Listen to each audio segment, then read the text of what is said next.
وسط أجواء احتفالية ساخبة دابت فيها الانتماءات، توحد الجميع هنا بملعب ثانية ترمل بتطوان للاحتفال بفريق الرجاء البيضاوي الذي وصل إلى نهائي الحلم أمام عملاق البوندسليغا البايرن في مونديال الأندية، حيث تمكن من تحقيق المبتغى وصعد بالأمنية إلى أسمى تجلياتها. هو احتفال نظمه فريق الحمامة البيضاء للاعتراف بخطوة هي الأغلى في تاريخ النادي الأخضر. وكنعرفوا بان فريق الرجاء البيضاوي ملي شارك في كاس العالم للانديه كان كيمثل المغرب، كان حامل قميص المغرب، ما كانش حامل قميص فريق الرجاء البيضاوي. فطبعا بالنسبه لنا ابار لا كومبيتيسيون، المنافسه داخل رقعه الميدان، كيبقاو هما رفعوا رايه المغرب وكيبقاو هما مثلوا المغرب خارج تمثيل، فيستحقوا الاحتفاليه ويستحقوا افضل من ذلك.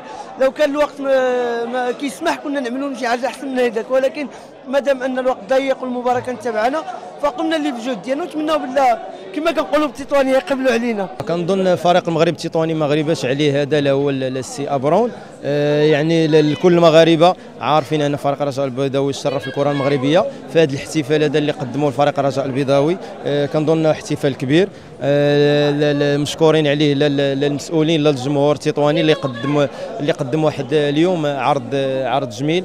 هي الأفراح التي ظلت تجافي الجماهير المغربية وصنعت بأقدام النسور الذين سرقوا السحر من سحرة السامبا وأعادوه بسمة للمغاربة واعتبارا للكرة المغربية التي ابتعدت لسنوات عن عناوين الإنجازات. فرحة الجماهير التطوانية بهذا الإنجاز هي إحياء لربيع الكرة في المغرب واقتسام لفرحة ظلت شمسها بعيدة إلى أن أعادتها أقدام الأبطال. هذا ماشي غريب علينا هذا، لأنه الجمهور الشمالي دائما معروف بالحرارة ديالو، بالتشجيعات ديالو، بالتحفيزات ديالو، ورياضي، لانه هذا رد اعتبار او لا اعتراف بالمجهودات اللي قام بها فريق الرجاء البيضاوي في كاس العالم، وبالتالي بروح رياضيه شجعوا اللاعبين واستقبلوهم استقبال كبير، وهذا كيشرفنا احنا كرجاويين وكرياضيين، لانه جميل تدخل الملاعب وتلقى تشجيعات بهذا الشكل هذا. بطبيعه الحال فالاحتفال تنشكرهم على هذا الاحتفال هذا.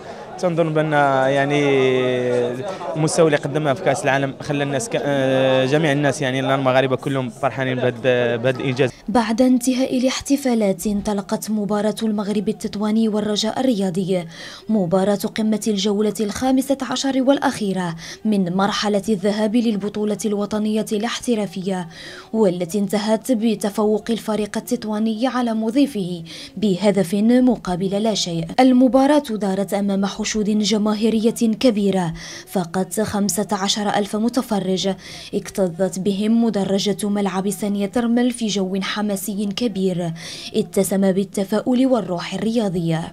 يعني الحمد لله هذا ماشي غير لقب خرافي، يعني انتصرنا واحد انتصار يعني معنوي اللي غيأكد باننا كنستحقوا هذه الصدارة. يعني هذا الانتصار كنا محتاجين ليه، كنا في ضغط كبير، خصوصا اننا نساليو يعني الشوط الاول، كان خصنا اننا نساليو هذا الشوط باننا نكونوا متصدرين، والحمد لله تاتينا. كنظن بلي فريق المغرب التطواني اللاعبين المسير الجمهور كيطمح انه يحقق واحد النتيجه ايجابيه لو يحقق اللقب هذا الموسم هذا. فمقابله الرجاء كيف السداس في واحد الجو اللي هو جميل، كنظن بلي الجمهور اللي حضرنا استمتع معنا في هذه المقابله اللي عجباتهم بزاف. الحمد لله اننا حققنا الانتصار، باننا حققنا 3 نقاط اللي غتساعدنا في ان نحققوا ان شاء الله اللقب اللي كيتمنى جميع الفعاليات التطوانيه. وعقب هذا الفوز وهو الثالث على التوالي والثامن في الموسم مقابل 6 تعادلات وهزيمة واحدة، توج فريق الحمامة البيضاء حامل لقب النسخة الأولى من البطولة الاحترافية بلقب بطل الخريف، وتمكن من رفع رصيده إلى 30 نقطة في المركز الأول. هدف أول في هذه الدقيقة، هدف رائع براسية رائعة.